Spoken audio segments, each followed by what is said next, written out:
3 شعبان شب شروع ہونے والی ہے، پیغمبر بیٹی کے پاس آتے ہیں اور آنے کے بعد کہتے ہیں بیٹی میں تجھے ایک پیغام دینے آیا ہوں تاکہ تو گھبرا نہیں، اور وہ یہ ہے کہ آج رات کو تیرا وہ بیٹا آنے والا ہے اس دنیا میں جو 3 مرتبہ روز تجھے سلام کرتا رہا، لیکن جب وہ آئے گا نا تو اس کے آنے سے پہلے تیرا گھر اتنا روشن ہو جائے گا، اتنا روشن ہو جائے گا کہ نئے آدمی تو ڈر جائے، گھبرا نہیں جائے، ڈر جائے۔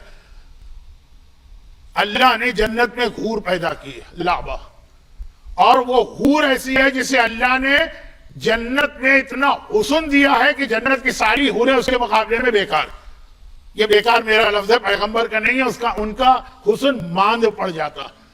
جب یہ حور مسکراتی ہے تو اس کے مسکرانے سے پوری جنت مسکراتی۔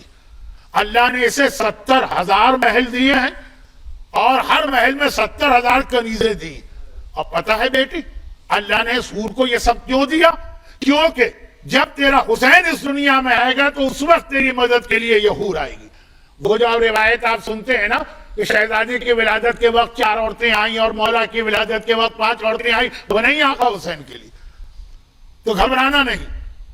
اور میں خاندان کی 2 عورتوں کو تیرے پاس چھوڑے جا رہا ہوں۔ ام سلمہ کو بلایا، کہا کہ تم میری بیٹی کے پاس رہو، خدیجہ تو نہیں ہے، تم خدیجہ کی نیابت کرو، اور اپنی پھوپھی جناب صفیہ کو بلایا۔ یہ آج کی رات، یہی 2 دن ختم ہوا، 3 کی رات، اور اب رات گزر رہی ہے نارمل۔ عشاء کے بعد کھانا کھایا، یہ لوگ سو گئے۔ شہزادی تو کھانا نہیں کھاتی تھی، لیکن آرام کرنا اسلام میں بہت اہم ہے نماز شب سے پہلے۔ حتیٰ تو بعض مراجع کہتے ہیں نماز شب پڑھنا بھی غلط ہے اگر پہلے نیند نہ لی ہو۔ یہ ہمارے یہاں کا مسئلہ نہیں ہے، لیکن ایک مسئلہ۔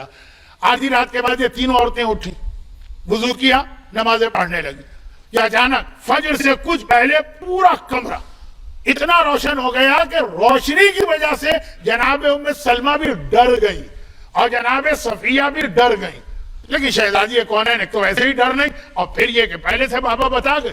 واقعاً ایک انتہائی حسین و جمیل خاتون اتر کے آئیں، اپنا تعارف کرایا اور کہا میں صرف اس لیے آئی ہوں تاکہ آقا حسین کی جو ولادت ہونے جا رہی ہے، یہ جو لفظ آج کل استعمال ہوتا ہے ظاہر ہونے جا رہے ہیں، تو میں آپ کی مدد کروں۔ یا کہہ کے بیٹھی تھی کہ ایک پردہ گر گیا، پردہ۔ یہ تمام روایتوں میں ہر امام کی ماں نے یہ گواہی تو دی ہے کہ ایک پردہ گر گیا، اور جیسے ہی پردہ ہٹا، یعنی پردے کا مطلب یہ ہے کہ خود ماں کو بھی پتہ نہیں چلا کہ وہ بچہ اس دنیا میں کس طرح سے آیا۔ پردہ ہٹا تو آقا حسین سجدے میں نظر آ رہے ہیں اور انگلی آسمان کی جانب اٹھی ہوئی ہے اور کہہ رہے ہیں اشہد ان لا الہ الا اللہ واشہد ان جدی رسول اللہ وَأَنَّ أَبِي وَلِيُّ اللَّهِ وَأَنَّ أَخِي وَلِيُّ اللَّهِ وَأَنَّ أُمِّي سَيِّدَةُ نِسَاءِ الْجَنَّةِ۔ دنیا میں آ کے پہلا جملہ حسین کا لا الہ الا اللہ، اور کربلا میں جب دنیا سے جا رہے تھے تو آخری جملہ بھی یہی کہا تھا لا الہ الا اللہ، جسے اقبال نے کہا کہ صحرا کی ریت پر اپنے خون سے لا الہ الا اللہ لکھ دیا۔ لا الہ الا اللہ کہا، اپنے جد کی نبوت کی رسالت کی گواہی دی، بابا کی ولایت کی گواہی دی، بھائی کی امامت کی گواہی دی، ماں کے تمام جنت کی عورتوں کے سردار ہونے کی گواہی دی۔ اس حور نے اٹھایا، جنت کی خوشبو لگائی، شہزادی کی گود میں دیا، آخری جملے میرے، لیکن ابھی بھی کچھ باتیں تو رہ گئی ہیں۔ اور وہ حور تو باہر چلی، جناب ام سلمہ اور جناب صفیہ، یہ پیغمبر کی پھوپھی۔ جنت البقیع کی آپ نے زیارت کی ہوگی نا، وہاں ام البنین کے ساتھ جو خاتون دفن ہے ایک ہی جگہ، ایک ہی سمجھئے تقریباً ایک قبر میں، وہ جناب صفیہ، وہ بھی اپنے گھر گئیں۔ پیغمبر تشریف لاتے ہیں اور اس کے بعد پیغمبر جس وقت یہ کہتے ہیں کہ لاؤ میرے بیٹے کو میری گود میں دو، بہت مشہور جملہ، اس پر مجھے ایک فقہی مسئلہ بتانا تھا، آج وقت نہیں رہا، انشاءاللہ آئندہ فقہی مسئلہ آئندہ۔ بس جیسے یہ جملہ کہا تو ام ایمن نے کہا کہ یا رسول اللہ، بس میں ابھی بچے کو غسل دے کے لاتی ہوں، بچہ پیدا ہو تو مستحب ہے نا غسل دینا۔ پیغمبر نے مسکرا کے کہا تو اسے کیا غسل دے گی، یہ پاک و پاکیزہ ہے۔ یعنی پیغمبر فرما رہے ہیں جسے یطہرکم تطہیرا کی آیت پاک کر چکی ہے، اے ام ایمن تو اسے کیسے پاک کرنے کا خیال کر سکتی ہے؟ آیت تطہیر نے جس کو پاک کیا ہے، لاؤ بچے کو میری آغوش میں دو۔ اس کے بعد 3 واقعات آئے، 3 واقعات بہت سارے ہیں، 3 اسی دن کی بات کر رہا ہوں، نہیں اس دن نہیں۔ پہلا اس دن تیسرا پانچویں دن، دوسرا پانچویں دن، تیسرا ساتویں دن اللہ نے آسمان کا اعلان کیا حسین دنیا میں آ گئے. اے جبرائیل 7 دن تک تمہیں مسلسل پیغمبر کے گھر پہ جا کر پیغمبر کو مبارکباد دینا. 7 دن مسلسل جاؤ اور فرشتوں کی جماعت کو لے کے جاؤ. یہ تو مجلس کا بہت پرانا جملہ، اس لیے میں اس کو خالی عام طریقے سے دہراتا ہوں. فرشتوں سے کہا گیا کہ جاؤ. فرشتے کون ہیں؟ آسمان پہ یہ کیا کر رہے ہوتے ہیں؟ واٹس ایپ پہ بیٹھے ہوتے ہیں کہ موبائل پہ بیٹھے ہوتے ہیں کہ آفس میں کام کر رہے ہوتے ہیں؟ یہ آسمان پہ رکوع کرتے ہیں، یہ سجدہ کرتے ہیں، یہ عبادت کرتے ہیں، یہ نمازیں پڑھتے ہیں، یہ ذکر خدا کرتے ہیں. ان کا ایک ہی کام ہے آسمان پر. لیکن کہا گیا کہ آج حسین دنیا میں آیا ہے، چنانچہ آج فرشتوں اپنی نمازیں چھوڑو، اپنے رکوع چھوڑو، اپنے سجدے چھوڑو، اپنا ذکر چھوڑو، اپنا تلاوت قرآن کا عمل چھوڑو، آج جا کے حسین کو مبارکباد دو. حسین کی مبارکباد دینا آج فرشتوں کی نماز سے زیادہ افضل عمل قرار پایا. لیکن ہماری آپ کی نمازیں تو آج بڑھ جائیں گی نا کہ اللہ نے ہمیں اتنا بڑا تحفہ دیا ہے. اب یہ جو 7 دن جبرائیل آئے، 70,000 ملائکہ کو لے کے آئے. بعض روایتوں میں اتنے سارے ملائکہ کی خواہش تھی پیغمبر کو مبارکباد دینے کے لیے کہ اللہ نے پھر ان کے گروپ بنا دی. 7 دن جبرائیل کو اس لیے بھیجا کہ آج ان 70,000 کو لے کے جاؤ، یہ 70 لاکھ، آج ان 17 لاکھ، آج یہ 70 لاکھ، یہ آتے رہے. اس میں 3 واقعات پیش آئے، جن میں سے ایک واقعہ بہت مشہور ہے، 2 اور بھی ہیں. مجھے اس کو ذرا تفصیل سے بیان کرنا تھا لیکن آج وقت نہیں ہے، تو اشارتاً، اور اس کے بعد ایک آخری بہت اہم بات. اشارتاً وہ کیا؟ فطرس. اب جب بھی جبرائیل آتے ہیں تو جبرائیل کا آسمان سے آنا عجیب کیفیت ہو جاتی ہے. زمین و آسمان کے کیسا نور، ایک ایسی کیفیت کہ ہم انسان کو محسوس نہ کرے، فرشتے محسوس کر لیتے ہیں. تو اسی میں فطرس نے دیکھ لیا. واقعہ مشہور ہے، مجھے بیان نہیں کرنا. اچھا ایک جملہ میں عرض کر دوں، اس پر کبھی اور محرم کی مجلسوں میں یا رمضان کی مجلسوں میں بات ہوگی، کیونکہ اس کے علاوہ تو میرے پاس بڑے بڑے موقع جشن کے ہوتے ہیں، اس میں موضوع سے ہٹنا اچھا نہیں. فطرس گناہگار، فرشتے گناہ کر سکتے ہیں؟ ایک سوال ہے. فرشتہ گناہ تو نہیں کر سکتا. صرف اشارہ کر رہا ہوں کہ بعض علماء کا ایک جواب، اپنی تفصیل نہیں بتا رہا، وہ یہ ہے کہ اللہ نے فرشتوں بعض غیر فرشتوں کو بھی شامل کر کے فرشتوں کا حصہ بنا دیا، جس کی سب سے واضح مثال شیطان ہے. خود قرآن کہہ رہا ہے کہ ابا واستکبر وکان من الفاسقین، کہ یہ فاسقوں سے ہو گیا. لیکن کیوں؟ کیونکہ اس نے سجدہ نہیں کیا. اور یہ بھی قرآن نے کہا وہ جن تھا، کان من الجن، وہ جن تھا. قرآن کہتا ہے شیطان جن تھا. تو حکم تو اللہ نے فرشتوں کو دیا تھا سجدے کو، شیطان کو تو یہ حکم ملے گی نہیں، وہ تو فرشتہ ہے ہی نہیں. نیشنلٹی دے دی جاتی ہے کبھی کبھار باہر والوں کو بھی. یہ ہے مسئلہ کہ کچھ جن ایسے تھے، بہت زیادہ نہیں، اتنے معمولی کم، ان کو فرشتہ ہی اللہ نے ڈکلیئر کر دیا کہ تم فرشتے نہیں ہو لیکن فرشتوں میں رہو، اور جو فرشتوں کے لیے حکم آئے گا وہ تمہارے لیے بھی آئے گا. اب یہ میں بحث میں پڑھے بغیر ایک چھوٹی سی بات کہہ رہا ہوں. فطرس. اچھا فطرس پر یہ عذاب کیوں آیا؟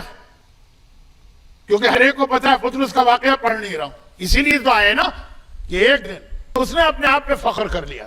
یہ خود بتا رہا ہے یہ بات کہ یہ اصل میں فرشتہ نہیں تھا، شاید جن تھا. فخر کیا، مجھ جیسا کون ہوگا کہ میں فرشتہ نہیں ہوں لیکن فرشتوں کے ساتھ شامل ہو گیا، فرشتوں سے بھی بہتر ہو گیا. اللہ کو تکبر پسند نہیں ہے، چاہے دولت پر ہو، چاہے خاندان پر ہو، چاہے عبادت پر ہو، چاہے علم پر ہو. بس یہ پسند نہیں آیا کہ تمہیں تو اتنا بڑا عہدہ دیا گیا، فرشتوں کے ساتھ رکھا گیا، تم تکبر کرنے لگے. چنانچہ اس کے اوپر عذاب آیا اور اس کو پھینک دیا گیا. اب صرف ایک جملے کے لیے میں نے یہ چند جملے کہے، ورنہ وقت بالکل نہیں ہے. آخری جملے سنی.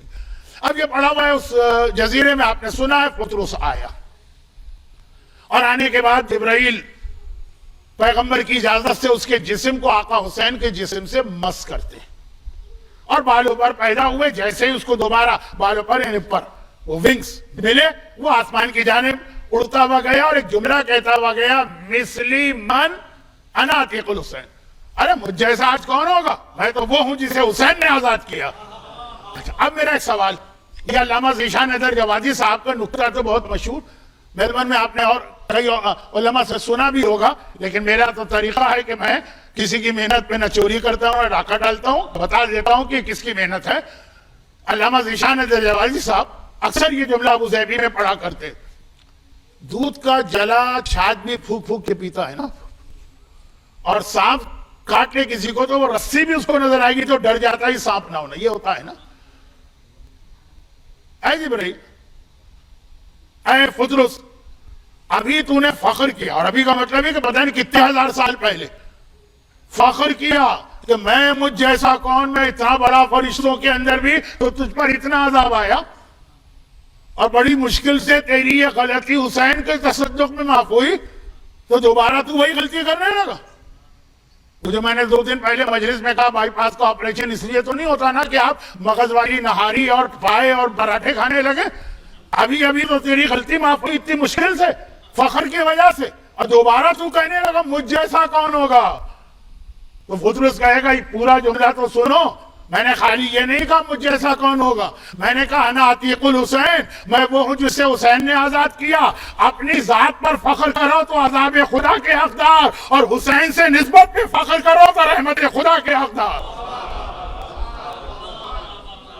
میں نے نسبت حسین سے دی ہے، جو حسین سے اپنے آپ کو ملا دے اب اسے حق ہے فخر کرنے کا، جتنی بار بھی فخر کرے۔ لیکن پہلے دن فطرس، 5ویں دن سلسائل بھی ایک ایسے ہی فرشتہ، اس پر بھی عذاب، وہ بھی پڑا ہوا تھا ایک جگہ پہ، اس کو اٹھا کے لائے جبرائیل، جب وہ روزانہ آ رہے ہیں 5ویں دن آئے، سلسائل اٹھا کے لائے، اور وہ ایسا تھا گوشت کا لوتھڑا، یعنی یہ لفظ بتا رہا ہے گوشت کا لوتھڑا، روایت کا لفظ ہے، پر تو چھین لیا گا کہ یہ وہ فرشتہ نہیں ہے گوشت کا لوتھڑا، لفظ بتا رہا ہے کہ یہ فرشتہ نہیں ہے۔ تو وہی جو ایک اعتراض تھا میں نے اس کا جواب اشارتاً دیا۔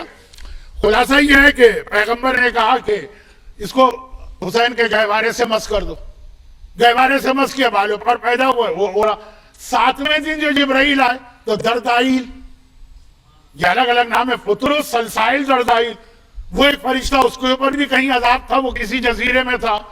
ہر مرتبہ جبرائیل الگ راستے سے آئے، اس کو اٹھا کے لے آئے، نہیں اس کو اٹھا کے نہیں لائے، اس پر تو اللہ کا بڑا سخت عذاب تھا، اس نے تو اللہ کی قدرت پہ شک کیا تھا۔ وہ واقعہ بہت دلچسپ ہے لیکن ٹائم نہیں ہے، وہ وہیں رہا۔ جبرائیل نے آ کے کہا یا رسول اللہ وہ دردائیل وہاں پڑا ہوا اور اتنا کمزور ہے کہ اٹھانے کی بھی ہمت نہیں ہو رہی ہے، ڈر لگتا ہے نا، بعض بوڑھے لوگ اتنے کمزور ہوتے ہیں، ڈر لگتا ہے ان کو اٹھائے کہ یہ ٹوٹ نہ جائے، تو وہ جبرائیل کہہ رہا ہے اٹھانے کی ہمت بھی نہیں۔ پیغمبر نے حسین کو گہوارے میں سے نکالا، اور جدھر جبرائیل نے بتایا تھا کہ دردائیل ہے، اس کا رخ کر کے کہا خدا بندہ میرے حسین کا واسطہ، اس کی غلطی کو معاف فرما، اور ادھر یہ جملہ کہا، ادھر دردائیل اڑتا ہوا مدینے میں آ گیا، یا رسول اللہ آپ نے دعا ادھر مانگی اور ادھر اللہ نے میری ساری غلطی معاف کر کے سارے بالوں پر واپس کر دیے۔ اب یہ 7 دن میں ہو سکتا ہے 7 واقعات پیش آئیں، مجھے تو 3 روایتیں ملی، اس میں 3 پیغام ہیں، یہ ایک جیسے واقعات نہیں ہے کہ آپ نے کہا آقا حسین وہ ہیں کہ جن کی اتنی فضیلت ہے کہ جن فرشتوں پہ عذاب آیا وہ 3 فرشتے تھے، اللہ نے ان کا عذاب دور کیا، نہیں، اس میں 3 پیغام دیے۔ کیا پیغام دیے؟ کہ حسین کی عظمت کو پہچانو۔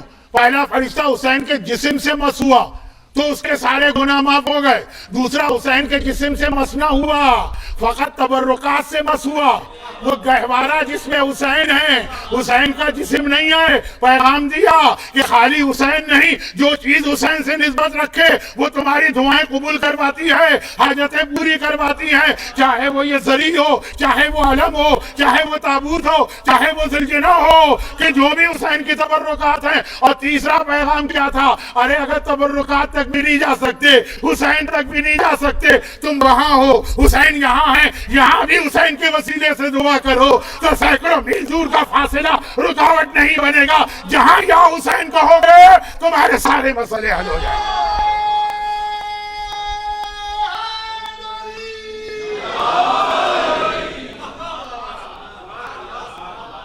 یہ 3 بہت اہم پیغام ہیں۔ خالی حسین کا جسم نہیں، عظمت حسین کو پہچانو۔ یہ خاک شفا، یہ شفا بنی کیسے؟ حسین سے مس ہونے والی چیز، حسین سے نسبت رکھنے والی چیز، ارے خالی حسین کا لفظ تمہاری زبان پہ آ جائے۔ دردائیل سینکڑوں میل دور تھا، حسین کا سکہ چلتا ہے اس کائنات میں. اب یہاں حیدرآباد دکن کے کچھ مومنین نظر آ رہے ہیں. وہاں یہ دورے کے مجالس میں ایک واقعہ بہت پڑھا جاتا ہے نا کہ علامہ ہلی کو ذرا شک ہوا کہ 90 حجوں کا ثواب ایک زیارت میں کیسے ملے. تو بادشاہ کا واقعہ اور بڑھیا کا واقعہ اور اس نے بکری ذبح کی. اور یہی آخری پیغام امام زمانہ کا تھا. واقعہ امام کا ہے نا کہ جو کچھ بکری کے پاس تھا اس نے خدا کے لیے قربان کر دیا. اب جو کچھ خدا کے پاس ہے مالک خدا ہے, خالق خدا ہے, رازق خدا ہے, رب خدا ہے, الہ خدا ہے, معبود خدا ہے, مسجود خدا ہے. لیکن احسان فراموش نہیں ہے. خدا قدر کرنے والا ہے. حسین نے میرے نام پہ سب قربان کر دیا. اب میں حسین کے نام پہ ہر ایک کا مسئلہ حل کروں گا, چاہے وہ آج کا مومن کیوں نہ ہو. نام حسین ہی کائنات کو چلا رہا ہے.